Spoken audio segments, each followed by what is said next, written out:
This episode of The Trap Set is brought to you in part by Colectivo Coffee. Handmade coffee since 1993. Check them out online at colectivo.com.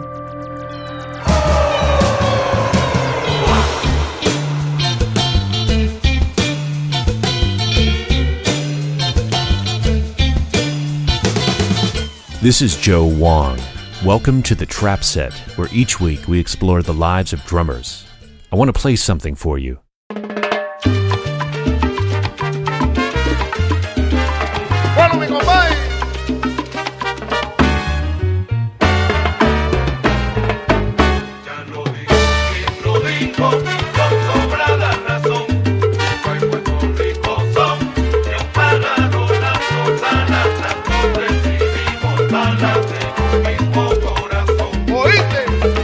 You're hearing Cuba y Puerto Rico by my guest, Edwin Bonilla. Born in Puerto Rico, Bonilla spent his childhood in New Jersey. He began his musical journey behind the drum kit, but soon he transitioned to timbales, congas, and bongos. Edwin began working professionally at age 13, drawing from Puerto Rican and Cuban traditions, along with R&B and rock. The percussionist eventually created an aggressive and incredibly versatile style that brought him to the attention of such legends as Cachao, Arturo Sandaval, Celia Cruz, and Stevie Wonder. Bonilla is probably best known for his decades-long stint with the Miami Sound Machine. I spoke to him in New York City prior to a performance of On Your Feet, the Broadway musical about the group's founders, Gloria and Emilio Estefan. And now our conversation with Edwin Bonilla.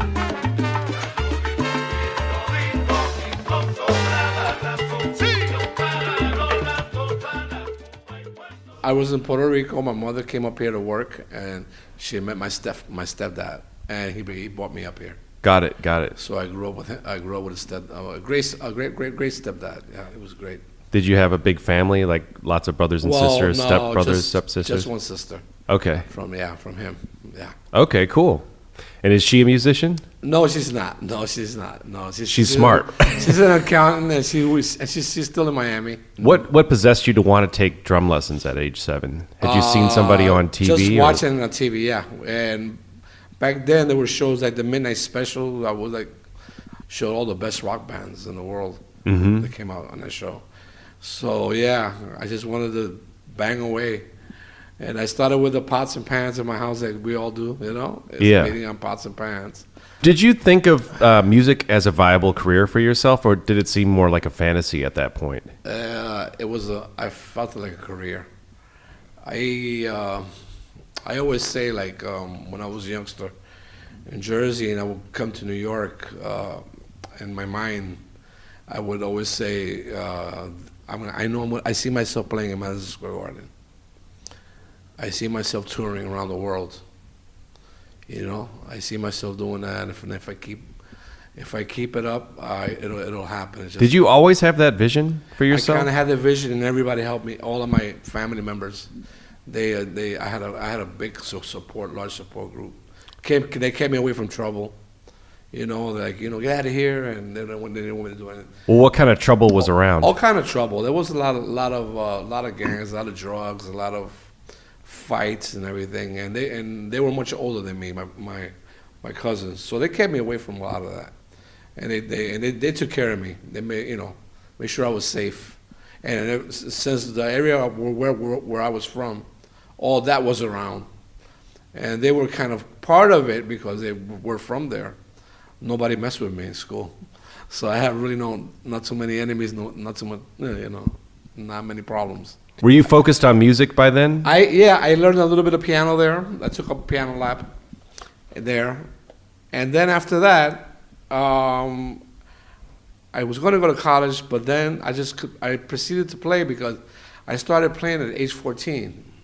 You started playing what at age 14? I started playing Latin music, salsa, because that was big in New York in the 70s. And who were you listening to? I was listening to Ray Barretto, Eddie Palmieri,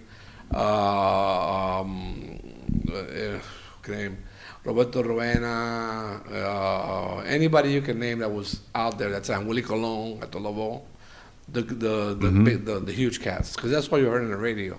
And then in my neighborhood, that became so popular that they started bringing out the congas in the street.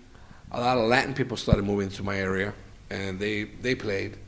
So I started watching, and I said, wait a minute, I think I want to change instruments. From drum kit to... Yeah, from drum kit. So from the age of 13, I never touched a drum kit again. I started on the timbales. Okay. Started playing timbales. How did you learn timbales? Like, was somebody in the neighborhood teaching you? Actually, I learned on my own. Did it make sense to you immediately, or did you have to work on it? It made sense, yeah. And the clave, I always had the clave in me.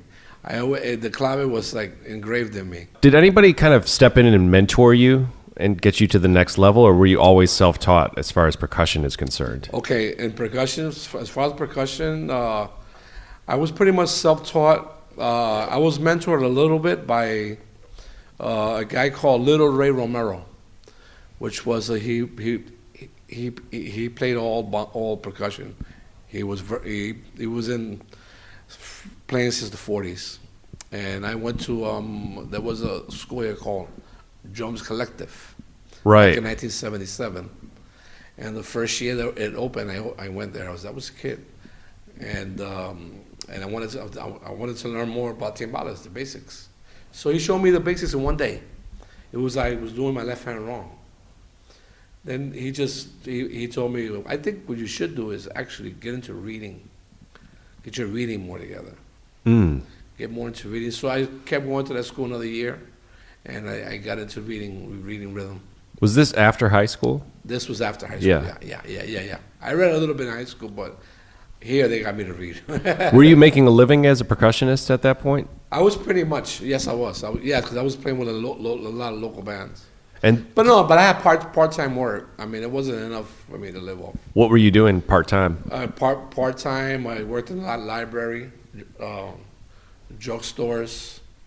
I worked in a Christmas tree factory. Oh, wow. Christmas tree factory, which it was only like the plastic Christmas trees? Yeah. You mount them and the brackets. Mm-hmm. And that was only like 3 or 4 months, so you collect the rest of the time.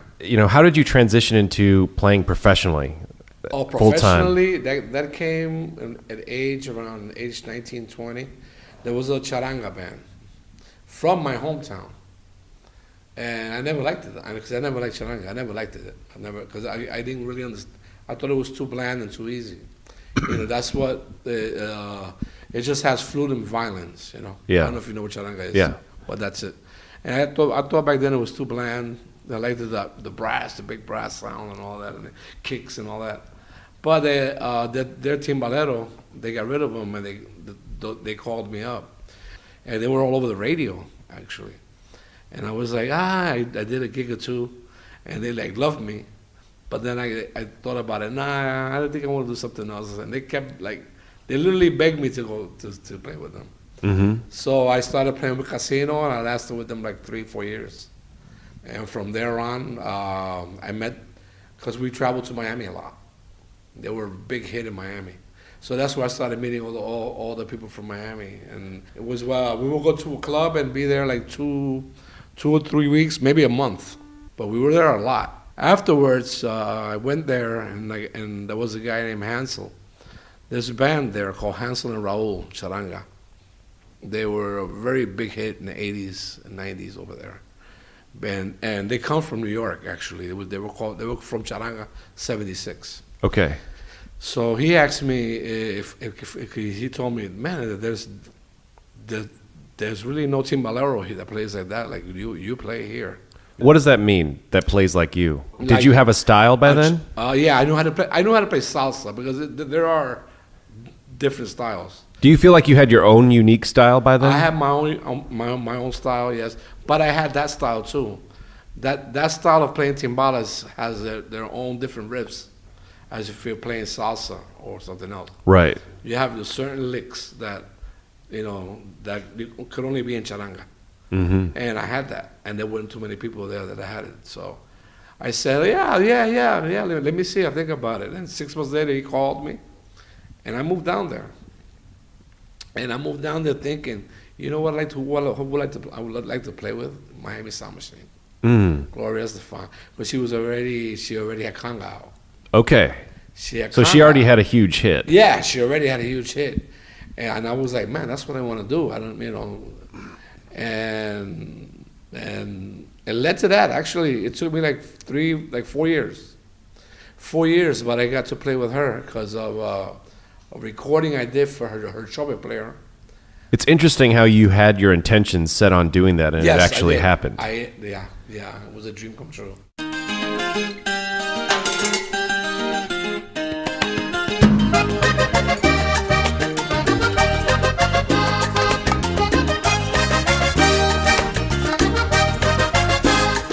Como después de la noche brilla una nueva mañana, como después de la noche brilla una nueva mañana, así también en tu llanto hay una luz de esperanza, así también en tu llanto. It's kind of a combination of luck and wanting to do it and finding a way and how to do it. You know what I mean? Yeah. Because I have my own albums out. Yes. I have my own CDs. I have like about 4 or 5 CDs. Had you done any of those by that point? I know. Well, yeah, no. This has been like I've been recording for 15 years, my own stuff. Okay. So this is before you started making your own records as a leader, though. Yeah. Way before. And well, I was nominated. One of the albums was nominated for a Grammy. I saw that. Yeah, it was a surprise to me. But I got beat by Cachao, the last album of Cachao, which I'm a congas. I'm on congas on that album. So you beat yourself. Maybe if you wouldn't have played congas so well. Won, Yeah. and that I was part of it. I mean, it was great. It's a win-win. It was a win-win. It was a win. What was it about Miami Sound Machine that was appealing to you? Was it that they were big pop crossover superstars? Is that why you wanted to join that group? No, you know what I always felt? I always felt if I was to play with an American group, what I like to do, because I like to solo on timbales. I like to be flashy. You know, and not timbales only, but I could tell that about you when you walked in here looking all flashy. I like congas and I like bongos, and I like to feel free. And Gloria does that. She lets you solo, and she gives you the break, and that break is yours. You don't always have to repeat it. So the evolution is there all the time. You know, she doesn't like it to lack off because she knows a lot about rhythm, and that's the reason I joined the band. They gave me a timbales solo. So when was this? Which year did you join the band? This was 91. 91. No, I'm sorry, 92. 92. Came in Okay. after the accident. Okay. And I remember they were recording Mi Tierra, and they were doing it until they met me. Then I started doing the rest of the album, and Sheila E did the timbales solo, but Sheila E it was flashy, right? Yeah. But I hadn't heard it, so I'm rehearsing the song, and Emilio says no. So I'm playing a little, like very open, very loose, you know, musically. And then Emilio tells me, no, I'm on fire. You know, Emilio, you know who Emilio is? Yes. My husband. Is he the MD? Well, he's a manager, actually. Okay. No, the MD is the bass player, George. Okay. George Cachao was just here. Okay. He's in the show also. And he comes up to me, no, but yeah, he's always, he loves percussion. He likes percussion to be like very, very aggressive. Tell me about, the different opportunities that presented themselves to you once you were in Miami Sound Machine. Like, were the tours bigger than you'd ever done before? Definitely. We did lots of world tours. Had you toured the world with other groups before then? Well, no. Actually, no. I've gone to Japan with Stevie Wonder. I did some touring with Stevie Wonder. That came out later on in the 90s. And I did touring with a piano player called Raul de Blasio. But everything has been with them. I played in the Vatican for the Pope with her, something I never in my life would even. Are you Catholic? I was raised Catholic, yes. So it was like a big deal. Yeah, it was like, yeah. And it was in the Vatican. Got to see the inside of the Vatican, not just the touring place, inside. I played for 4 presidents. You know, and even Michelle Obama. I got to mention her too because we did play for her. She actually won a Gloria. She did Women's Foundation. She won a Gloria, and Gloria took a small group, and She danced the whole night. Wow. Yeah, she's a big Gloria fan. Wow. Gloria fan. And yeah, I mean, what else can I tell you? This has been, and then being in Broadway is a big milestone. Well, you said you played with Stevie too. I mean, do you think Stevie. that call came because someone had heard you playing with Miami Sound Machine? No, actually, no. The thing is, I did a lot of jazz gigs too, and like Nestor Torres, different artists, Arturo Sandaval. Yeah. I recorded a few of his albums, and there was a guy in my from L.A. living in New York. I mean, in Miami at that time. His name was Jerry Brown, and he was playing with Stevie at that time. But we did a few gigs together, and the guy that had percussion had a tumor, and he was out for a few months. And they called me. I went to the first gig I did with him was live at the Special Olympics, live, but it was a medley. And it wasn't rehearsed. But you grew up listening to Motown. No, I knew. So I you knew knew all music. the tunes. But I was like scared to death. I'm gonna die here. And then they put a red shirt on me. So I'm gonna be noticed. I'm gonna be messing up, and everybody's gonna say. And then Steve kept coming. Okay, instead of the song before this one, we're gonna do this one. And I was really shaking. I thought I was gonna die on stage. When we started playing, perfect. And the bass player, Nathan Watts, the MD, he's the MD. He told me, "Man, you killed it! You killed it! You killed it! You killed it!" So they kept calling me until the other guy got better, and I was free at that time because that year Gloria was pretty slow. She was just recording. And then she found out about it. She was so happy. She's a fan of Stevie. Right. She said, "Wow, I can see you now playing with Stevie."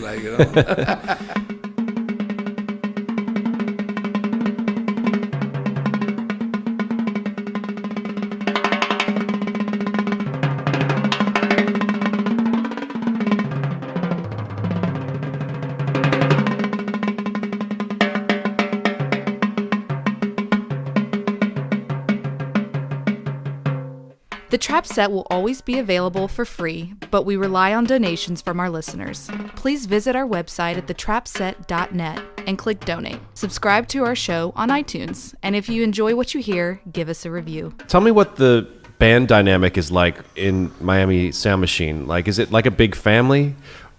Is it like a business?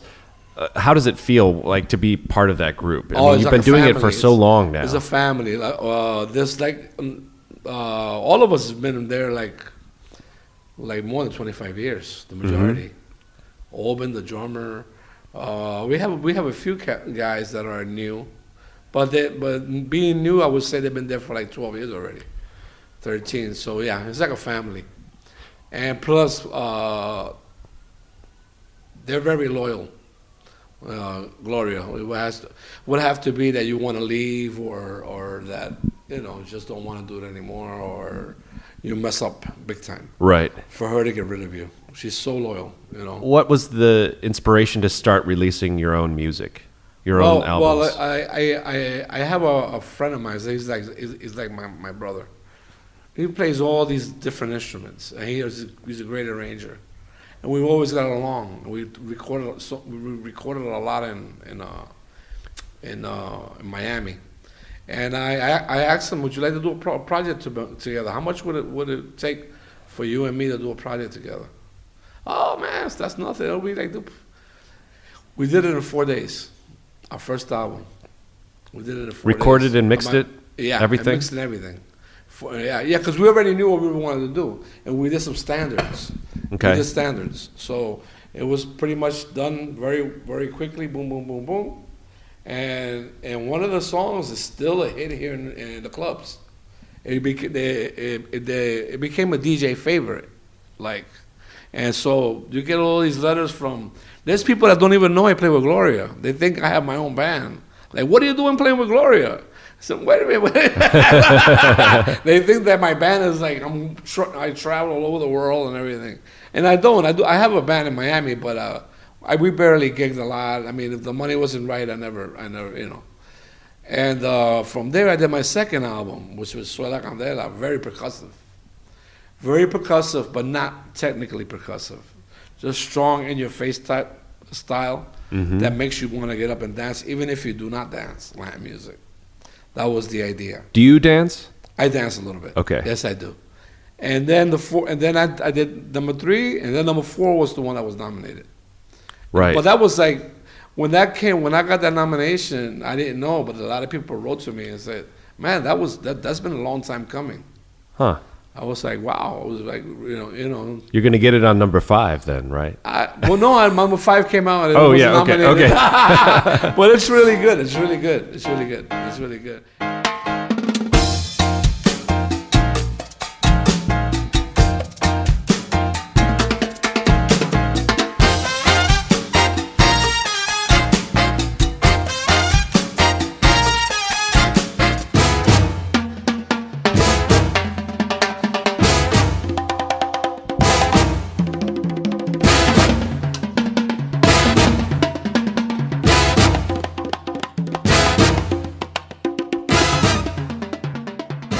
Today's episode of The Trap Set is brought to you in part by our good friends at Revival Drum Shop.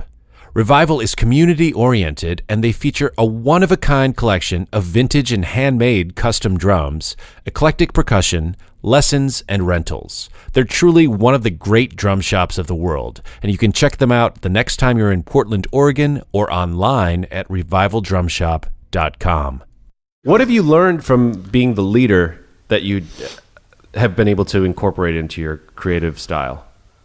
Okay, that is not, well, it's not easy to be a leader, and if you don't have like a backup, an office or whatever, a manager, and you're doing everything on your own to get 15 cats together at the same time. It's a lot of work. To wear the same thing. And sometimes you forget to tell them, hey, bring your music stand. You know what's interesting to me is that you're mostly self-taught. So how do you turn around and teach somebody else like something that came from within you? Well, is it hard? I'm self-taught, but self-taught in a way that I've asked the best. I hung around the old cats, the old Cuban. That's who I played with when I was young. I played with old Cuban players. They would tell me that's not like that, it's like this. So that was a school in itself, you know. Tell me about how the Broadway show came about. Oh, well, it's been mentioned to me about 2 years ago by Emilio. He mentioned it. And he's the kind of guy, once he's got something in his head, believe me, it's going to come out. And he like dreamed it in his head, I think we need, Edwin, when we do the Broadway show, where you going to go? We need you. You're going to go. We need you to go. And I'm like, yeah, I'll do it. Because every time he asks me anything, I say yes. And Gloria, I don't care. I mean, like there, yeah. So I didn't think much of it. Meanwhile, I'm recording with them, doing stuff with them. All of a sudden, last year, I get a call from Patrick, which is he's the head of the union, local 802. Mm-hmm. He says, "Hi, I'm Patrick," and they're rehearsing already. I'm like, "What? Yeah, are you ready to go? We're rehearsing it on your feet. You've been called. You've been like, you're one of the main guys, and they told me to call you, and we have rehearsals in Chicago.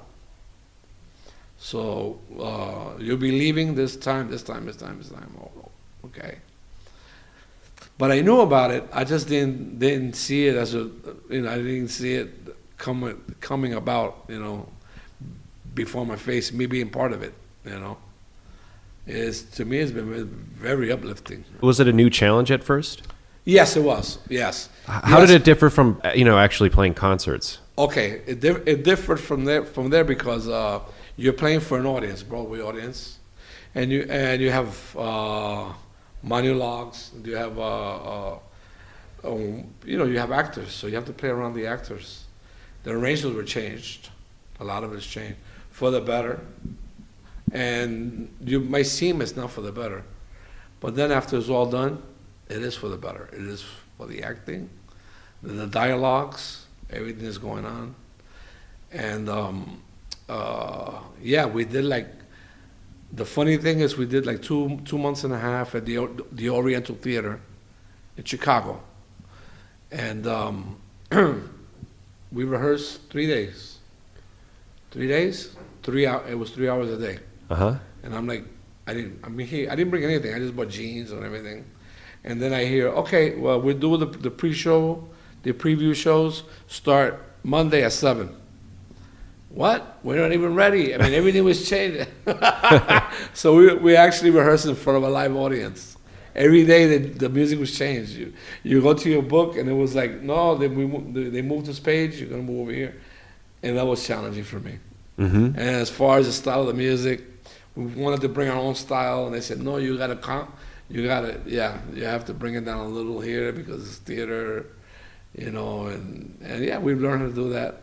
But now we've come out with Miami Sound Machine. You hear Miami Sound Machine. Everybody gather round now. Let your body feel the heat. Don't you worry if you can't dance. Let the music move your feet. It's the rhythm of the island, and like sugar cane so sweet. If you want So it opened in November, and it's been doing well. Actually, we didn't know. We were like, this, we got the Lion King right in front of us. We're like, how the hell is this gonna go? Right. But it's been going great, and we've been having great crowds. At the end, that people just get up and cheer like it was a concert, and it is a concert. It becomes from a whole story. The music's going on and everything, and then at the end is all her hits, the mega, Mm. and it's all her hits, and then there's a band jam, and nobody leaves. The exit music's for the people to leave. Nobody leaves. Right. Everybody stays there like, ah, So it's uplifting. It's fun. I'm really enjoying it. So you've toured around the world with a superstar. Right. You've done Broadway. You've done your own albums. Yes. What do you want to do next? I think I would like the show to be around for a while. I would like to stay in New York a few more years, and I've got another album coming out. I have 4 songs. This is the one that's going to get the Grammy. I'm going to call it Broadway from Broadway. And I think I want to finish it here in New York. That one, the next one I'm doing. But I'm focusing on Broadway actually. And if I get a gig here and there, I'll do it. But I'm focusing more on that. Do you have a family? I have a family. Yes. I was my first marriage. I have 3 sons. Okay. Yeah, they're in Miami. They're still in Miami. They were up here in Christmas. How many times have you been married? Just once. Oh, just once. You said my first marriage, so I don't thought think like I'm never gonna marry. No, because I've been with this woman already 15 years. So it's Okay. like being married. Okay, got it. I get asked every day too. When are we getting married? Okay, yeah. I'll get married soon. Does she want to get married? She does. Oh, definitely. You don't want to ruin it by getting married. Yeah, I'm telling her that. Yeah, but I might do. She might be the next one. How old are your kids? My oldest kid. Well, my oldest kid is 38 years old. Okay. My middle kid is 28. The other one is 22. Oh, wow. No. 28, 27. I started very young. Yeah, how old were you when you had the first kid? 17. All right, really young. Oh, music. Music. Did that make you get it together? I mean, did that make you get serious? Definitely. Oh, yeah. I was lucky that I worked a lot. That I did a lot of work, and the mom worked a lot. She's also in accounting. So it runs in the family. I guess you never need to find somebody to do your taxes. Yeah, I know. But I'm ready to do them. Well, Edwin Bonilla, thank you so much for doing this. Thank you, Joe. All right. It's been a pleasure. All right. It's great talking to you. All right, thank you. The Trap Set is produced by me, Joe Wong, along with Chris Karwowski, who also edits the program. Follow us on Twitter, Instagram, and Facebook at The Trap Set, and visit our website, thetrapset.net, to subscribe to our show for free. If you enjoyed what you heard today, please donate to our show. If you can't afford to donate, please tell a friend and give us a good rating on iTunes. Send your feedback and guest requests to thetrapset@gmail.com.